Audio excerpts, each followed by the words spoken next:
Oh my gosh. Okay, hi. We had kind of a slow start today. I'm Angela Hughes, a luxury travel entrepreneur, and I am here with Yasser Salah from Cadence Vacations Center and another special guest, Magdy Anis from the St. Regis in Egypt. So let's go ahead and just get started with you guys introducing yourself. Let's start with Magdy for a minute. Magdy Anis. I have been in hotel industry for the last 40 years, and I am now the general manager of St. Regis in Cairo, the beautiful, luxurious St. Regis in Cairo. Wonderful. And Yasser, it's great to see you again. Hi, Yasser Salah is my name, and I'm the CEO of Cadence Vacations Center. I'm in that industry since 34 years till now. So you're a destination management company in Egypt, and we're going to talk all about your company. We've got people coming on the line right now, live, not live, they're coming on to watch us live. And if you are watching us right now in the Luxury Travel University, let me know where you're watching from, and be sure to post your questions for both Magdy and Yasser today, because we're going to be talking all things Egypt. So let's start with Magdy for a minute. Tell us about the amazing, luxurious St. Regis. I'm so excited to learn about your most luxurious St. Regis almost in the whole world, yeah. But definitely in Middle East and Africa. Yeah. And it has all the components for the luxury travel to enjoy, from the butler service. We have 26 butlers. Each guest comes to the hotel with a room or a suite. He has his own butler. And we have many restaurants, Singaporean restaurant with Singaporean chef, Italian restaurant. We have Jean George Steakhouse, and we have a club and lounges. And the hotel is consists of 362 apartments and suites and rooms and spa, all the component for the guest. When he comes here, he stays for a few days and he has experience of lifetime here. Okay, what are some of the starting prices for the St. Regis there post-COVID? Because I'm sure there's some bargains even for the St. Regis, right? $280. This is the starting price here. That is crazy ridiculous, right? For the St. Regis. Yeah, that's outstanding. Tell me what's happening now. I mean, because of the COVID-19 and all what's happening here. But we're taking all the precautions. We have almost running about 20-25%, but we're taking the precaution with mask, social distance in the restaurants, sanitizer everywhere, temperature, everything is happening in the hotel here to the top level. And so far, for 5.5 months, we did not have any case in the hotel yet. Tell me a little bit about the entries into Egypt for COVID. Can Americans travel there yet? Are you seeing Americans come there yet? We are not seeing European and Americans yet because you don't travel. I mean, many airports are closed. Yeah. We have the locals. I mean, the European and Americans living in Cairo. They are in the hotel having meals, long weekend. But traveling from Europe and the States is not yet. But hopefully, with the vaccine, they will be fatigue from Corona. Everybody will be traveling here. Yeah, well, right now the U.S. citizens can travel there with a COVID test, though. Is that correct? Yes, but they are not. I mean, everyone is careful. I mean, I haven't traveled for 10 months now. Yeah. For that, we are not seeing. We're seeing individual, but not. This is not the travel which we used to have before the COVID-19. Well, I've actually been traveling myself. I just returned from Africa, and I'm leaving to Costa Rica on Monday, and then on to the Galapagos, and then back to Africa. So guess what is next on my list? Egypt. So I've been, like I said, I love Egypt. I've been there several times, and I think I was just there last year in 2019, and I was just getting prepared to like prep a group for travel there for 2020 before COVID, obviously. And so I was so surprised because the first time that I went to Egypt was right like the day after the revolution. And so there was still cars burning, and in the museum still King Tut stuff was, the glass was broken and stolen, and not the merchandise, the King Tut artifacts. And there was probably only 8 people at the pyramids, and Abercrombie and Kent tour and myself with my group. And so going back in 2019, last year, I was so surprised and just felt like it was such a change of pace that Europeans and Americans were really starting to return to Egypt after kind of a long spell post-revolution there. Very good year. You saw the same thing at the St. Regis, that there were more Americans and Europeans? We were not open by this time. We opened only in June 20, but 2019 was one of the very good years for Egypt.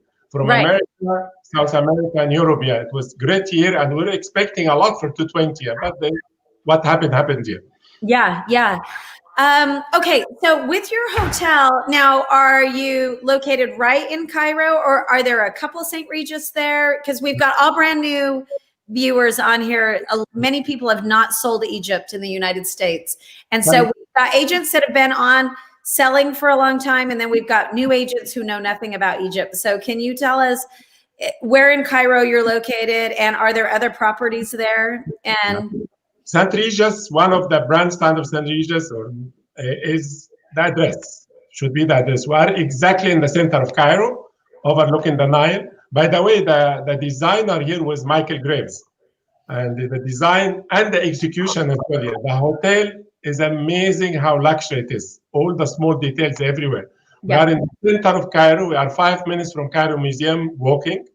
And we are facing the Nile there, and it's a very convenient location here. So many times for viewers, when you're going to Egypt, you're going to want to spend maybe your first 3 days in Cairo, go to the museum, go to the pyramids. Yasser, tell us what you want to do for those first couple of days while you're staying at the St. Regis. So there is a lot of sites in Egypt because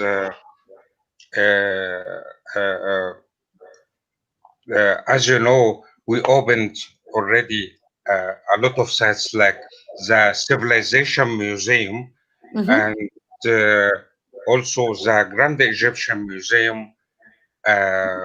It will be opened in 3 months, and also Abdin Palace, plus the classical sites. Of course, if you come to Egypt, you have to see the pyramids, you have to see Saqqara, and also Memphis.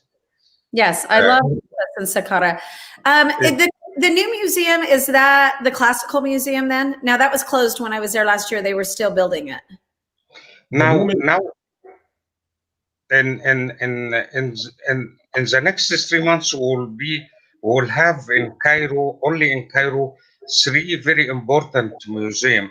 The Old Egyptian Museum, and the second one, it will be the Civilization, and as I said, the Grand Egyptian Museum.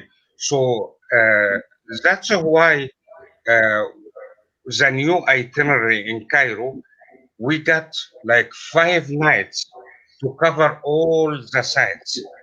Oh, so, okay. And previously I was only spending 3 nights there, but you're saying with the extension of so many things to do now, do 5 nights at the St. Regis and then move out.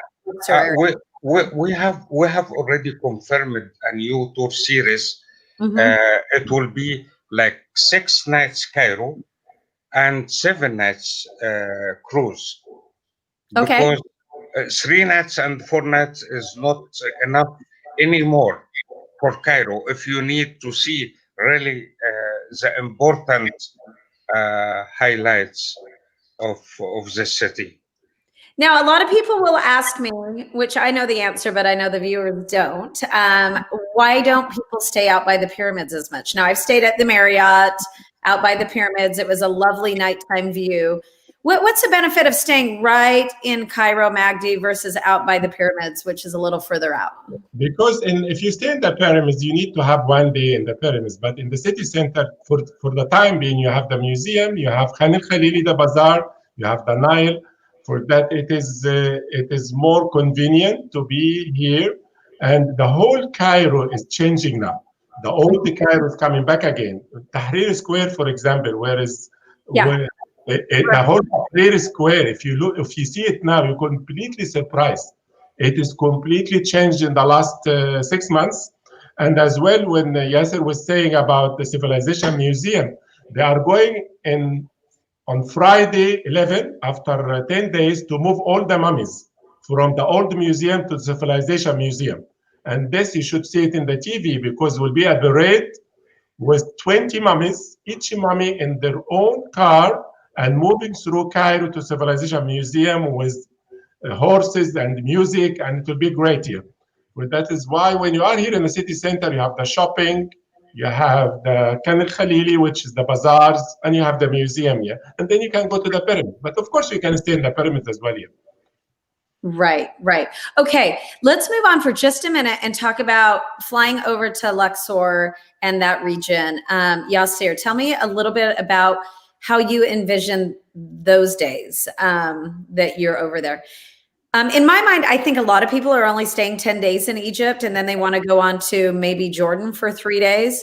How do you see an itinerary setup? Are people coming exclusively only for Egypt, or are you seeing a split vacation? Let's start with that question first. Okay, so there is a very famous classic program is like 4 nights Cairo and 4 nights Nile cruise. Start from Luxor to Aswan. Visit all the important sites like Karnak Temple, Luxor Temple, Valley of Kings, and so on. Aswan, Tel Aswan, and you can that's as I told you, the classic program. But there is a lot right now. There is a lot of people would like to have an extension on Red Sea. So that's why they fly first to Aswan and take the Nile cruise for 3 nights and take a bus to the last destination, Red Sea destination, Hurghada, Makati Bay, and so on.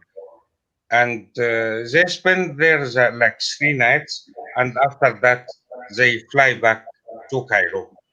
Okay, so 3 nights river cruise, 3 or 4 nights in the Luxor area, Valley of the Kings, all of that area, and then come back to Cairo. So you're easily looking at 10, 11 days, depending on how you slice it, people. Right now, I think when I come from America, like 12 hours flying to Egypt, I have to see a lot of things in Egypt, and that's why I think minimum program have to be 10 nights. Okay, so 10 nights minimum if you're new to selling Egypt, 11 days.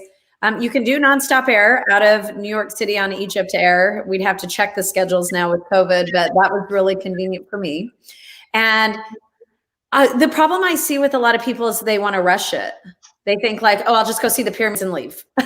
When really, Egypt is, I mean, do you feel that way, that people want to come in, rush it, and they don't really spend enough time there?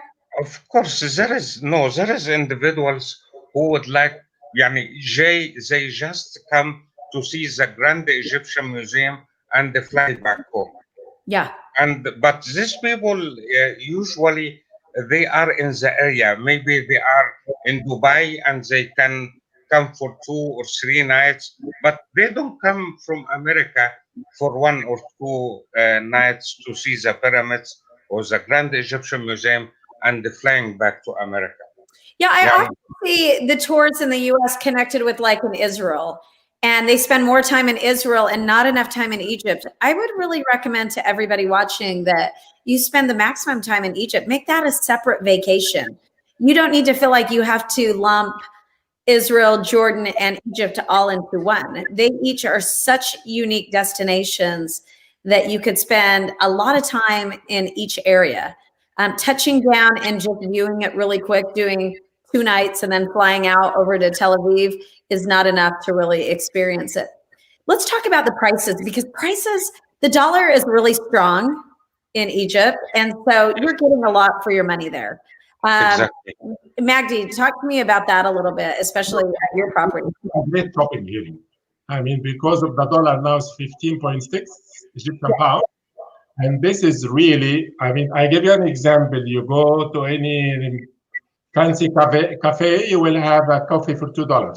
Whereas you are in the States, you will pay at least 5 here. Yeah. But shopping with Egyptian cotton as well is great. You buy Egyptian cotton shirts and all the rest. Even shopping in the malls. I mean, it's really very good bargain now for the last 2-3 years when the when the pound devaluated here. And it's 15.6 now. And when even using transportation or taking a boat in the Nile, you take a boat in the Nile for 1 hour, Felucca, you pay like $5-6. It's very good value for money. And going back to Yasser, it's very right for the 10 days. The pyramids alone, sometimes you need 2 days. You need 1 day to see it, 1 day to go for the sound and light. Now you have many museums. The Grand Museum will be there. The Old Museum is still there. And then the Civilization Museum with all the mummies here. But that Cairo becoming more and more, add to it shopping now after the devaluation of the money. I saw it last year, how they go and buy and good value for money in general. Tell me a little bit about security at your property, because I know that's a major concern with Americans traveling to Egypt, is how you guys are dealing with security there. And I find it to be very safe now, even with your guides. Well, we'll talk to Yasser. Let's start with Magdy at your hotel on security. We had all the international organizations visiting us, like UNDP, like America, UNICEF, and all of them. We have the proportion of security which is required. We have a fence around the hotel. We have doors. You go through it. We have everything. I mean, it's to keep it safe. Cairo is very safe for the last 3-4 years. Nothing happened in Cairo. Cairo is safe as well. I can give you one example. My daughter is 28 years old. She come back from a dinner or a party outside at 12:30, driving her car in so many places in the world. She will not be able to do this here. It's very safe. The hotel is safe. I mean, the hotels in general. And we have all the precautions. When your car comes, everything is open, inspected, and it's very safe. I can say. That's interesting. I don't know if you guys caught that, but even when your car drives in, they inspect the car, they inspect underneath it, what's in the trunk. Yasser, how are you providing protection and security when you're on tours with Americans and Europeans? Usually Cairo is 24 hours city. Okay. Really, and you can go anywhere. It is safe. But when it comes to American clients, we can't go as a travel company to visit any sites without police convoy. So we have to get a police convoy, not because it's dangerous, but just to let them feel they are safe, especially American tourists. Yeah. And our guides also, we have all of the guides we have in Egypt are really perfect guides, but we hire doctor professors for our clients. It's not a normal guides. They understand and they know the needs of our clients. They know a lot, and they are informative. So you're PhDs and educators to tour your people when they're there on the ground. And so you're not just going with your average tour guide. You're actually going with somebody who is super educated in the field. And so this becomes a learning experience for you guys when you're on the ground and your clients are on the ground. Okay, let's talk about weather and season for coming. High season, low season, Magdy, at your property. In September to May. September to May is high season or low season? Yeah, the high season. June, July, August is a little bit hot for some of the American traveler, but September to May is our season, which we, in the normal days, we start tours from September until end of May. This is the most of the European and Americans. And some come in summer, they enjoy it. But this is the 9 months of the season. The summer is more American and European living in the Gulf. Because if you live in Dubai or Abu Dhabi or Saudi Arabia, it's 10 degrees more than here. We are here maybe 37, 38, they are 50 there. Yeah. Because that they come to enjoy summer here. Yeah. So they're coming from the Gulf in the summer to escape their heat. Of course, they do it. That's why I live in Florida and it's hot here in the summer, so I might escape to Egypt in the summer. I mean, it's similar, yeah. But this is the season for us, and the low season. It's not low season that we have less business. I've seen it last year. Forget this year, it's exception. In the June, July, August, the hotels are full of Arabs and the foreigners living in the Gulf. Because there's tens of thousands, hundreds of thousands of them here. And including American, South American, European here. But the tourists usually from September to May. It's interesting because Egypt is such an amazing destination, but we don't sell near enough of it in the United States because of the fear, I think, that people have in their minds. And I feel like it's really up to the travel advisor to help dispel the fear. And that requires probably your travel agencies and your advisement centers to visit Egypt first and let people know how amazing it is. Okay, Yasser, tell us what your destination management company does, how you work start to finish with an advisor. You mean the travel company in America? America. So how do you work with the travel companies in America and the travel advisors? Yeah. Usually, as you know, I'm DMC for luxury business, high-end products. And we work with 90% from my clients are Virtuoso member. So 90% of the clients are usually Virtuoso based, but you work with other agencies, Travel Leaders, Signature, other consortia as well. But a lot of Virtuoso end up picking Cadence Vacation Center because of his vetted reputation. So tell me, what's the process an advisor? Would they email you? How would they start the process if they don't know much about Egypt and they need start to finish service with you? Okay, we have a very professional website for B2B business. I don't work B2C. I have only B2B website. Nobody can see my itinerary or my prices, so they have to log in and to see my itinerary and all of the information I have, which property I have, and so on. And of course, they when they need something, they send the emails, and also because as I told you before that we have a lot of new things in Cairo, I invite the travel agent for fan trips, and I have a very big one in May for Virtuoso member, and we will plan one for your clients too. Yeah, and so I don't know if you caught that, everybody, but we're working with Yasser to have a fam trip for followers and agents that belong to the Luxury Travel University group right here in this group that's watching and who are connected with me. And so we're going to be putting that out, Yasser and I, and we definitely are going to be intertwining Magdy and the St. Regis into that fam trip, so you get a good look at that. Because I don't think that you just want to send your clients to any property. I mean, there's lots of choices in Cairo. I think that you want to choose the best properties, and you want to wow your people, and they're going to want to come back. And that's a real, and they're going to tell their friends about it. That's a huge selling tip.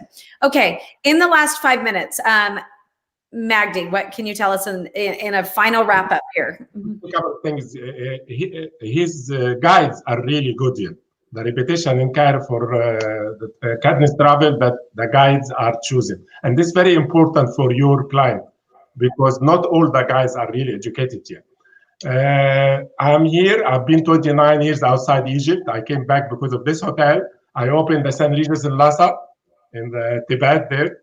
And I have a team from all over the world. I have Italians, Americans, Singaporean. The chef is Swiss, pastry chef. In spite of what's happening during COVID-19, I have all the foreigners here to work with the Egyptians, and we have an amazing cuisine. What we are relying on now, that our restaurants are full because of everybody want to come to St. Regis and discover the hotel here. But that I can assure you, whoever will come from the States through the travel agents, they will have an amazing experience, bespoke experience here. Well, we are one of the first people back. Taking the level of service to another height completely. Okay. Yeah, I'm definitely going to be one of the first people back, and we're going to do a whole live video from your hotel to talk about it. You can come next week if you want. Come and spend the Christmas here. It's so funny you say that. Yasser knows I was trying to come over Christmas. I will give you, you will have meals in the hotel. We'll never forget it yet. Yeah. My guest. Unfortunately, those dates didn't work out for me over Christmas, and but he knows that we've been trying to get there. And as soon as I can make a week happen, and we're gonna be there doing a whole live session from your hotel. Pleasure. Thank you, Yasser. Wrap it up for us. Yes. So after COVID, we are really waiting for our clients. We are ready for them, and every time they will come and visit us, they will come back. I'm 100% sure they will come back, and they send the families, because Egypt right now is different and more beautiful, attractive, and they will enjoy staying in Egypt. Oh, go ahead, Magdy. The traffic is much better than 2 years ago. A lot of highways, bridges. It's amazing now what happened in the last 2 years at least. And honestly, I think it's so much cleaner than when I went back during the revolution. Exactly. 8 feet walls of trash everywhere, because I guess the French weren't picking it up or something. I remember that, but I feel like Egypt is so much cleaner. Okay, one last question that I have is, when agents and advisors are coming, do you actually host them on the ground and meet them at any point in the stay, Yasser, or do they immediately go straight to the guide that picks them up at the airport? Will they ever have a personal introduction to you when they're in town, or no? No, I don't understand your question. You mean when they visit? Meet the advisors or the clients when they come on the ground, or does the guide meet them? Will they ever touch base with you there? Yes. Usually, I don't meet my clients, but I have a dream team. Really, my team. I'm very lucky with my team, with my guides and the airport representative. They are very, very nice people. They meet our clients with flowers at the airport. They feel them warm, and they give all the information they need till they go to the hotel. And when they go to the hotel, they make sure that they have the right room, they wait till the clients call them at the reception and tell them, okay, you can go now, everything is okay. You know, we try to offer our clients experience, Okay. not only itinerary. You guys also handle the inner Egypt air, Of or course, of no? course, Okay, of so course. you do. So really, the advisor probably just needs to handle the international air. Exactly. Okay. Okay. As well, from our side, we ask all the clients coming for their preferences. Their preferences, what they like, what if they're allergy or not. All whom staying in the hotel in the last year, we have a list of what exactly they want, to the extent which flower you want in the room. This is again luxury which we are introducing here, yeah, and we get very good knowledge about our clients to make it really exquisite, yeah, the whole experience. And I meet every group coming myself in the lobby here. I meet them, I welcome them, and see them as soon as they arrive here. Wonderful. What makes me really excited about your hotel is when I took my daughter, she didn't like a lot of the local food, but it sounds like you've got so many choices that she would really like. We And have the best local food in town as well. We because she have loves Egypt, but I said, "Do you want to go back to Egypt with me?" And she said, "Oh, I don't like the food." Now this is a 17-year-old, but now Wow. I'm hearing all the choices at your hotel for food and things that, yeah, that I think that maybe some of the fast food was not a good choice for her. It sounds like more fine dining. Okay, thanks, you guys. I'm Angela Hughes, a luxury travel entrepreneur, and we've been here with Yasser Salah from Cadence Vacations Center and Magdy. I can't pronounce your last name. Aris. Aris from the St. Regis in Egypt. And if you've got any questions, reach out to me. I can connect you with both of them so you can start selling more Egypt. And we can answer any questions here in the Luxury Travel University. We'll see you guys next week. Thank you. Thank you very much.